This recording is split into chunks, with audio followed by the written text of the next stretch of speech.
In this episode, we will be witness as the raw energies of chaos are ascendant, and the forces of Nurgle spread their insidious blight, clashing against not only the desperate resistance of mortals, but also the cunning machinations of the rival gods.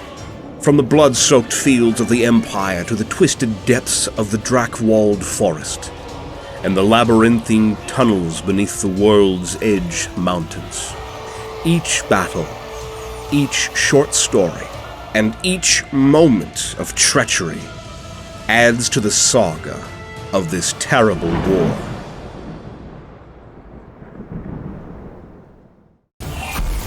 Step into the shadowy realm of Bloodline, Heroes of Lithos, a groundbreaking RPG presented by our sponsor, where you can experience an innovative legacy system and stunning graphics that elevate the role-playing and gacha game genre to unprecedented heights. It's absolutely free to play. Download it now using the link in the description or scan the QR code on screen if you're viewing on a PC.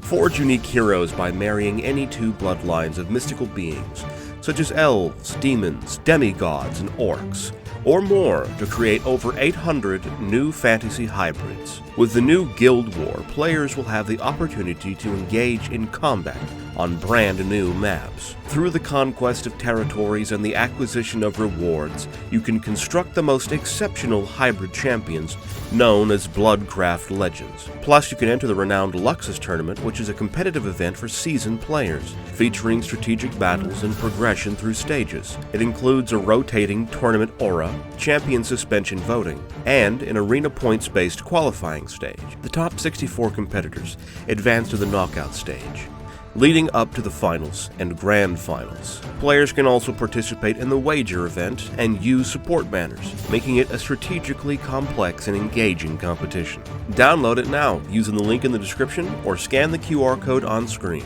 Get a special starter pack using our link to get instant access to 1 summoning crystal, 100,000 gold, and 100 diamonds. Players who are among the first 30 to provide their in-game account ID and username in the comment area below will be eligible to get a free legendary female succubus champion, the Luxuriant. This champion is considered to be one of the most powerful mages in the game. Thanks to Bloodline, Heroes of Lithos, for sponsoring this video. The corruption spreads like a stain from the north, its tendrils reaching further with each passing day, turning what should be a vista of pastoral beauty into a grotesque landscape of decay. The very earth seems to reject its plight. Crops withered to blackened husks, in fields where they stand. Trees, once ancient and sturdy, have now become twisted and gnarled. The rivers and streams, once the lifeblood of villages and towns of the Empire, now flow with a sluggish current, their waters murky and thick with the taint of Nurgle's gift. The corruption is in the air, too. The once crisp freshness of morning now carries the fetor of rot, a miasma that clings to the inside of your lungs. And the people, Emperor preserve us. The people, men and women, stricken by the plague, their bodies becoming festering grounds for Nurgle's foulness. They wander, some aimless, others with malignant purpose, their festering wounds weeping with the effort of movement. This is no longer a war fought only on battlefields, with swords and shields, cannons and gunfire.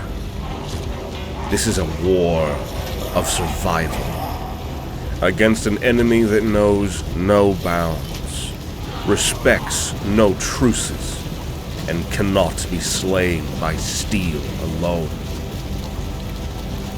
As the land sickens, and the circle of corruption draws ever tighter, scholars and prophets cannot help but wonder, Where will we make our stand? Where will we find hope amidst such desolation?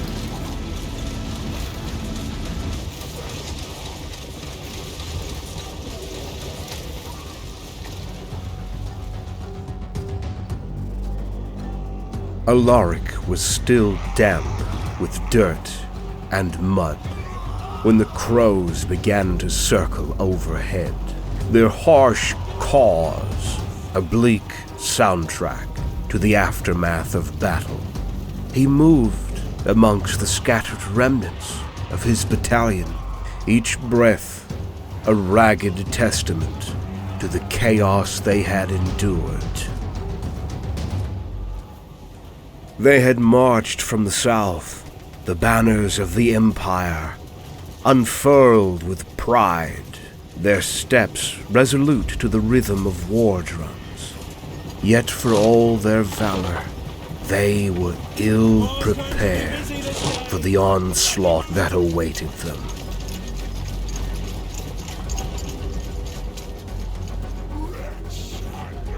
The first cries of alarm had cut through the morning like a dire prophecy. Emerging from the sickly mists, a tide of filth surged forward, relentless and unyielding to the desperate volleys of arrows and the indiscriminate blaze of artillery. Plague-bearers and other grotesque heralds of Nurgle advanced with a hideous resolve, their rusted blades and claws reaching the Imperial lines, chanting guttural ritualistic intonations to their putrescent god. Captain Falkenheim, known by many among the ranks as the Old Bear, had met the horde with a roaring challenge. His greatsword was raised in defiance. He managed to kill many of the twisted figures until his tall figure, along with his weapon and heraldry, a symbol of their once unshakable order, was swallowed by the seething mass of Nurgle's spawn. With his fall, the semblance of structure among the men crumbled. Alaric had watched in horror as comrades, only just hours before, were marching side by side with discipline and camaraderie, were twisted by Nurgle's touch into monstrous parodies of Imperial soldiers.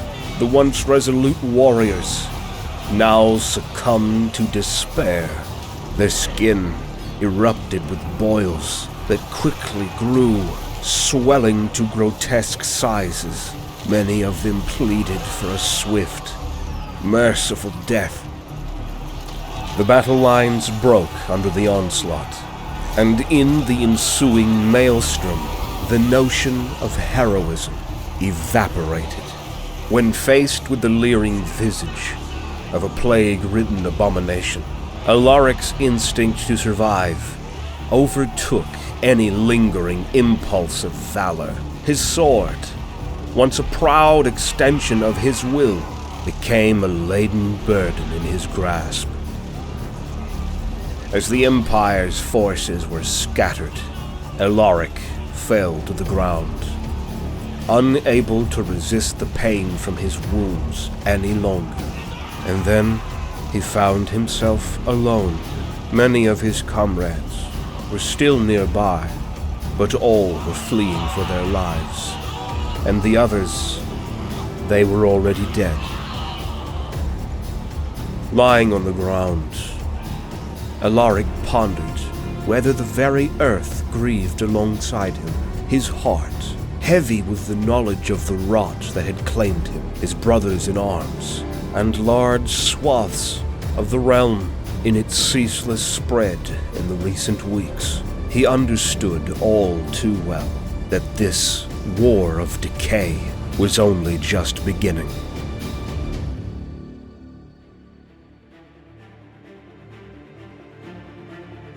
Two generations ago, in the fertile lands of Ostland, Farald Molitor was born into a lineage of nobility.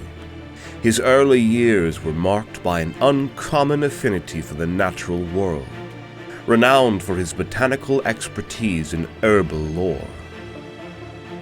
He cultivated not only plants, but also a deep understanding of the life-giving properties of nature. However, fate, as cruel as it is capricious, struck a grievous blow to the noble's idyllic existence. A mysterious blight, virulent and relentless, descended upon his lands.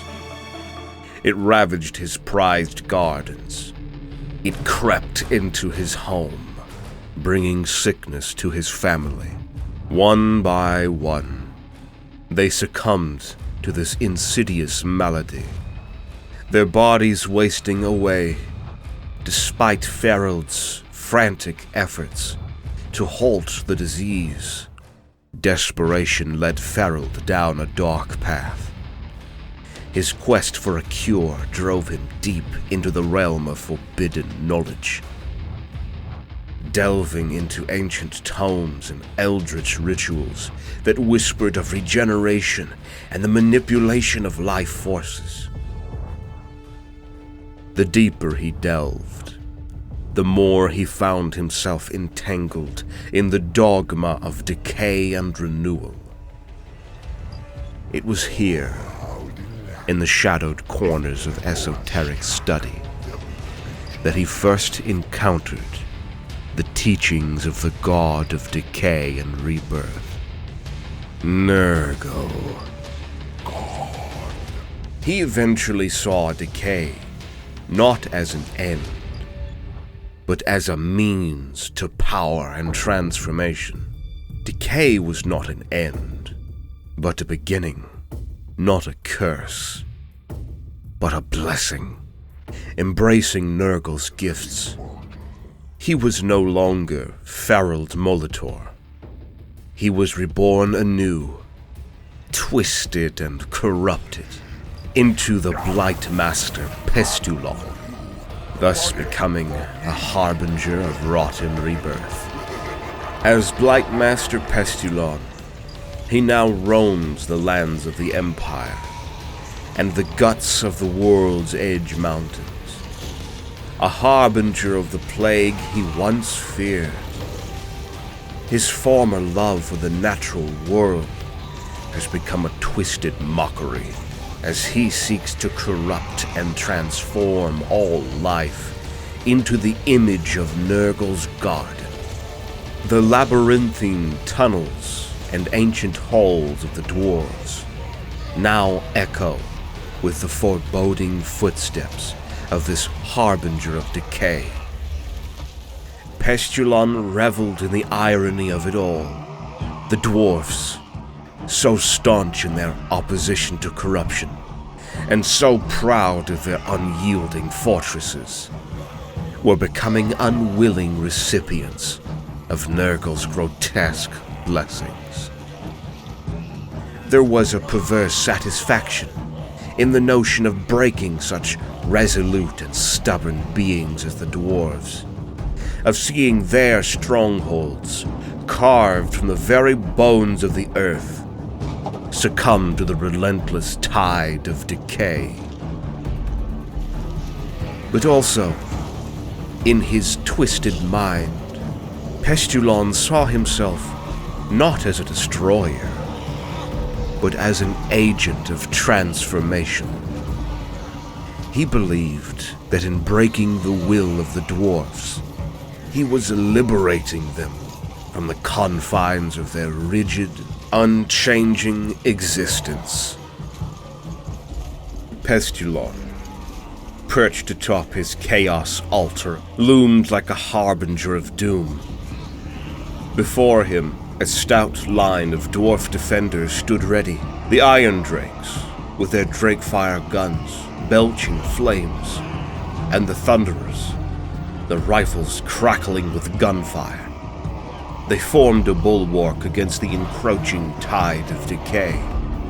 But against them, Pestilence unleashed a seemingly endless horde of plague bearers. The demonic entities, embodiments of Nurgle's eternal cycle of decay and rebirth, advanced relentlessly. Accompanying this horrific host were flying monstrosities, their wings carrying them far above the battlefields. I crave what I crave, and that is dwarf scum. Man will have their hands and heads in my face. The plague bearers, their bodies riddled with disease and decay, trudged through the flames and smoke, impervious to pain, their rusted blades dripping with contagion. Many fell under the barrage of fire and flames that the dwarves unleashed. But there were so many that it did not matter how many the dwarfs killed. The plague bearers made their way through the ranks of the stubborn dwarves regardless. The tunnels echoed with the clangor of battle, the roar of flames, and the defiant cries of dwarves.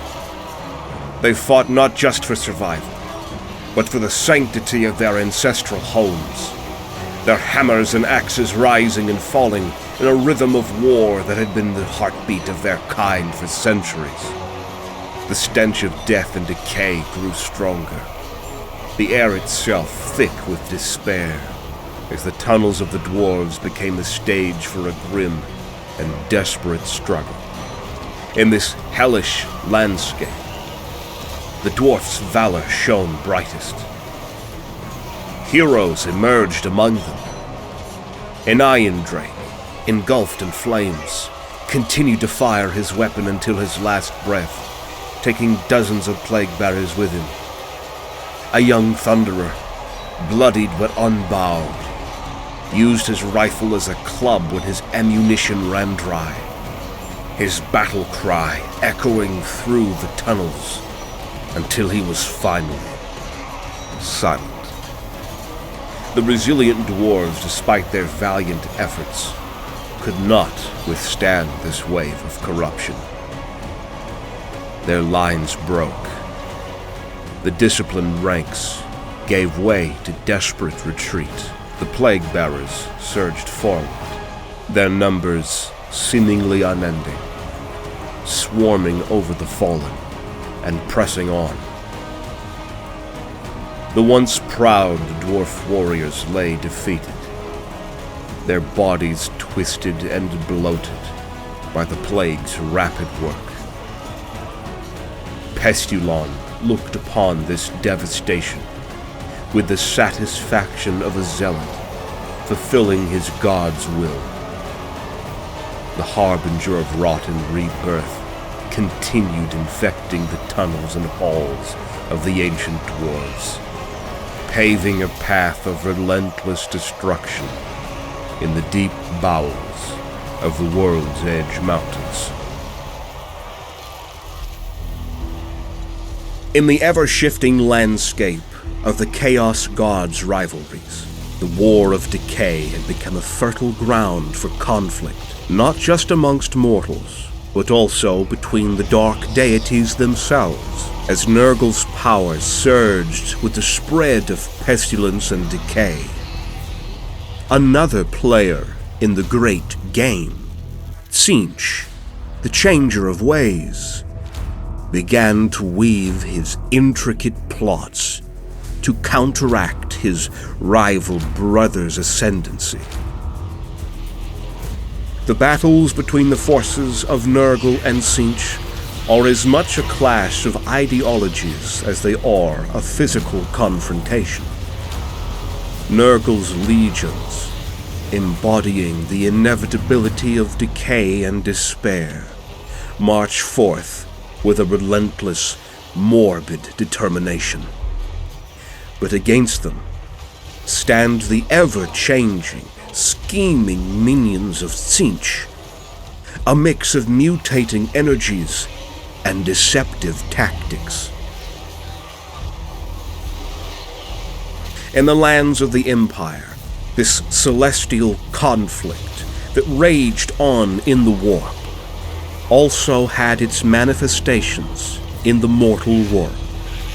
It took form in a series of bizarre and unpredictable confrontations between the champions and followers of both Chaos gods. Sorcerers of Tzeentch, garbed in iridescent robes and wielding the raw energies of change, clashed with the rotting, pus-filled ranks of Nurgle's followers. Demons of Tzeentch, ever-shifting and reconfiguring, danced through the sluggish hordes of the Plague-Bearers, their warpfire spells turning decayed flesh into crystal, or causing the demons of Nurgle to sprout uncontrollable mutations that would send them into frenzies of self-destruction. Above all, this conflict between Nurgle and Tzeentch was a reminder that in the realm of chaos, power is ever transient, and supremacy is but a temporary state. As the War of Decay raged on, the interplay of these dark powers continued to shape and twist the fated realms of the immaterial and the realms of mortals alike.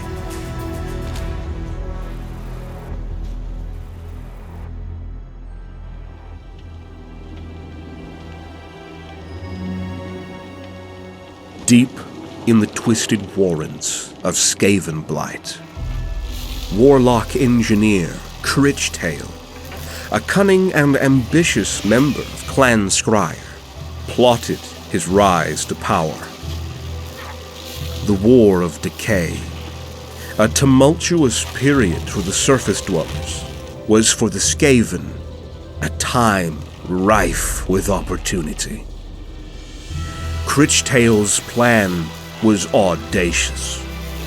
He intended to harness the energies unleashed by the conflict between Nurgle and Tzeentch, channeling them into a weapon of devastating power. Such a feat, if successful, would not only elevate his standing, but also secure him a place of infamy in the annals of Skaven history. To this end, he embarked on a perilous journey to the surface, seeking the nexus points where the energies of the warring gods intersected. In the dense and foreboding forest, far from the prying eyes of both Skaven and surface dwellers, Crichtail found the perfect site for his grand ritual.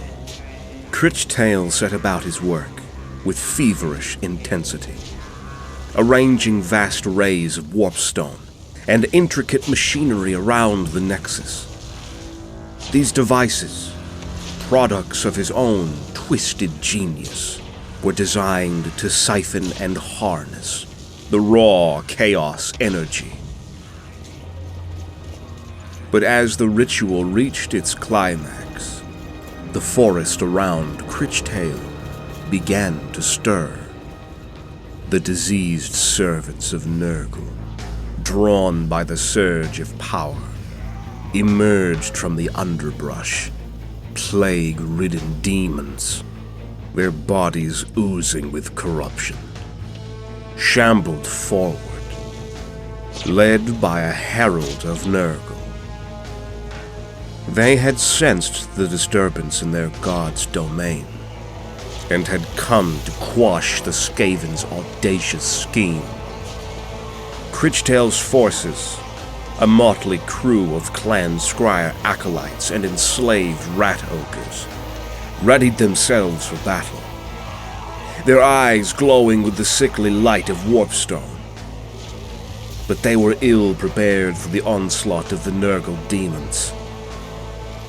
The Skaven's devices, once humming with arcane power, began to falter and fail, their energies seeping away into the earth, Critchtail watched in dismay as his grand plan unraveled. His dreams of power dissolving into the miasma of Nurgle's influence. The battle was short and brutal. The Skaven were overrun, their ranks broken by the relentless advance of the plague demons. Critchtail, realizing the futility of his ambition, fled into the depths of the forest, leaving behind his ruined machines and the remnants of his force. The Herald, with a baleful glance at the retreating Warlock engineer, set about destroying what remained of the ritual site, ensuring that nothing could disturb the ascendancy of Nurgle's dominion over the lands.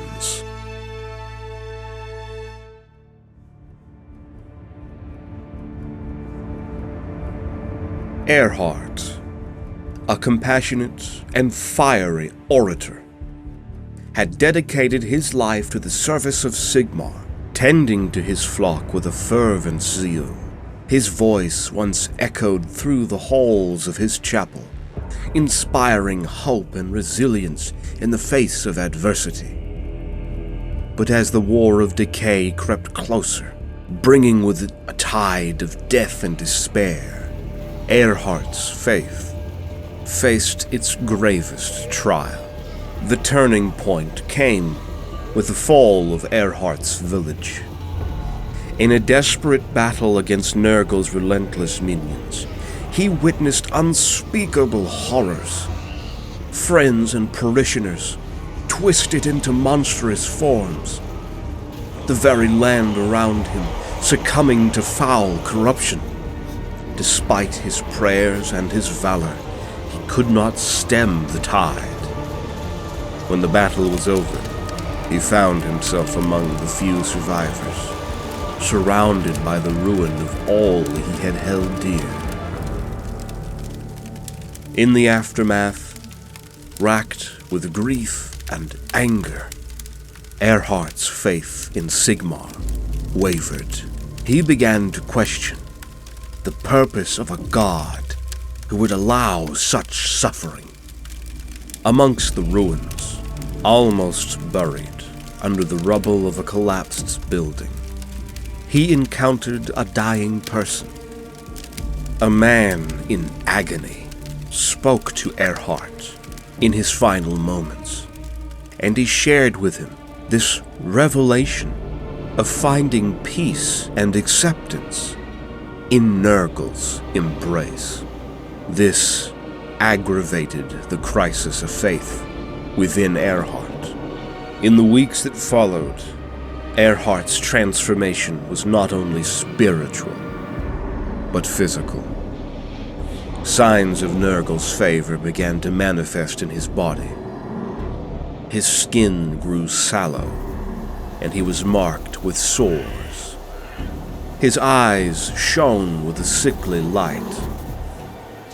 Yet, in these afflictions, he saw not corruption, but sanctification, the marks of a God who truly understood the nature of the world. Hunted by his former brethren, Earhart embraced his new role with a zealot's fervor. He wandered the lands of the Empire, preaching the gospel of Nurgle, offering a warped form of solace to those ravaged by war and plague. He spoke of life through death, strength through suffering, and hope in despair. His sermons were a balm to some, a horror to others.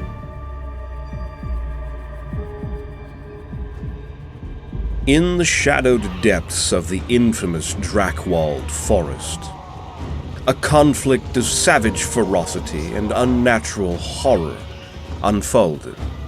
The northern reaches of the forest, once a realm of primal wilderness, had become a grotesque version of itself, under the influence of Nurgle's corruption.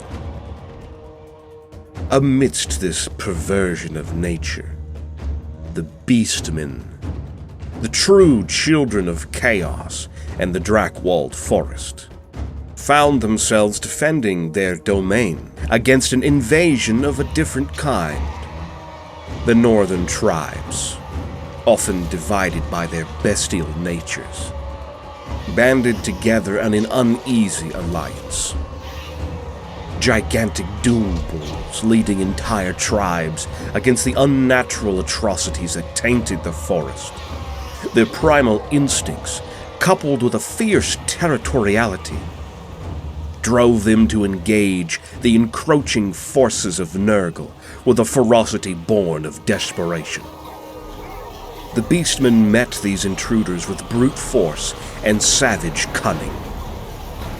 Gore-kin and Ungor raiders ambushed the plague-bearers, Nurglings, and other unnameable monstrosities in the dense underbrush, their crude but effective weapons tearing into the diseased flesh of their foes. Minotaurs, towering and muscle-bound, clashed directly with the bulk of the enemy, their axes and horns stained with the ichor of the slain. Frenzied by the violent combat, they leapt at their unnatural adversaries, their howls merging with the cacophony of battle. Despite their ferocity, the Beastmen found themselves fighting a foe as relentless as their own savage nature. Chaos spawned, with disgusting Nurgle markings on their inflated and twisted bodies, shredded Beastmen to pieces with their massive claws. The leading great unclean one, a mountain of corruption, seemed impervious to their assaults, its bloated body absorbing their blows as it belched forth torrents of filth and disease. Pestilence spread through the Beastmen ranks, turning their strength and ferocity against them. The swamps of the forest turned a repugnant green as it filled with a disgusting ooze. Gigantic and monstrous toads emerged from them to ambush and prey upon Ungors and Bestigors alike, leaving many Beastmen with no safe place to make a stand. On some battles across the Drakewald, the Beastmen managed to set the forces of Nurgle back, or at least halt their assaults momentarily. Many of the bloody battles ended in stalemates, with the clashing forces too depleted to continue or to truly capitalize on any territory. As the conflict raged, the Drakewald itself seemed to shudder under the weight of this unnatural war. The combating Beastmen and Nurgle forces had become symbols of a greater struggle between the primal chaos of the wild and the insidious corruption of Decay.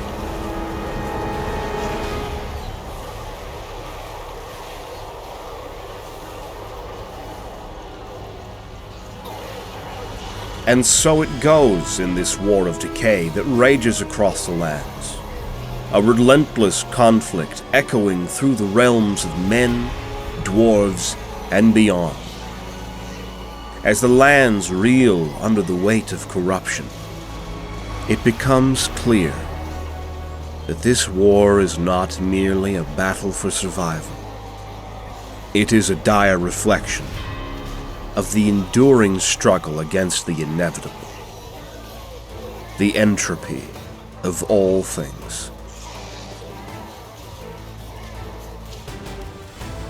On this channel, we are putting together narrative Total War cinematic battles and Warhammer lore videos. A special thank you goes to our Patreon supporters who help us in the making of more content. You can also join Patreon and earn extra perks while supporting the videos to come. Find the link in the description below. Make sure to subscribe, and thank you for watching. See you on the next one.